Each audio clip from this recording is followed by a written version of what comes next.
पाकिस्तानने पहलगाम येथे भ्याड हल्ला करून निष्पाप भारतीय नागरिकांना मारले। या हल्ल्याचा भारतीय सैन्याने ऑपरेशन सिंदूरमधून जबरदस्त बदला घेऊन पाकला धडा शिकवला। भारतीय सैन्याच्या या पराक्रमाला कशिश सोशल फाउंडेशनच्या वतीने आयोजित फॅशन शोमधून अनोखी मानवंदना देण्यात आली आहे।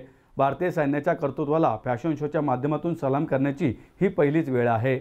पुण्याचे पॅडमॅन योगेश पवार यांनी कशिश सोशल फाउंडेशनच्या सहकार्याने कशिश प्रोडक्शनतर्फे miss mrs mister India elite आणि रायझिंग स्टार या फॅशन शोचे आयोजन केले होते। हा फॅशन शो मोठ्या दिमाखात एल्प्रो मॉल चिंचवड येथे संपन्न झाला।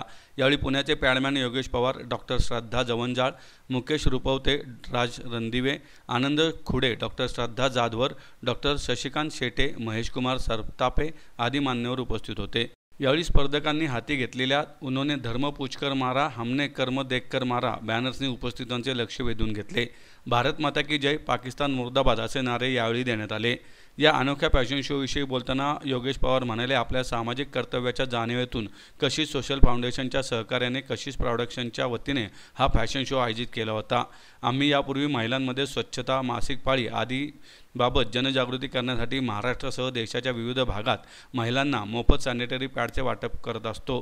मागील वर्षी काश्मीरच्या खोऱ्यात भारत-पाक सीमेलगतच्या गावांमध्ये आम्ही भारतीय सैन्याच्या मदतीने आमचा उपक्रम राबवला होता, असं त्यांनी सांगितलं। नमस्कार, माझं नाव योगेश पवार। कशिश सोशल फाउंडेशन या संस्थेच्या अंतर्गत आपण एक फॅशन शोचे आयोजन केले होते। हा फॅशन शो पिंपरी चिंचवडमध्ये आयोजित केला होता। तर पाकिस्तानला भारताने जो धडा शिकवला, इंडियन आर्मी असेल, नेव्ही असेल किंवा एअरफोर्स असेल, त्यासाठी आपण आपल्या सैनिकांना मानवंदना दिली। तर मानवंदना ज्या लोकांनी दिली ते म्हणजे आपले स्पर्धक। या स्पर्धेत सहभाग घेणारे स्पर्धक होते 3 वर्षाच्या लहान मुलापासून ते 55 वर्षाच्या महिलेपर्यंत। सगळ्यांनी आपल्या सैनिकांना खूप छान पद्धतीने मानवंदना दिली।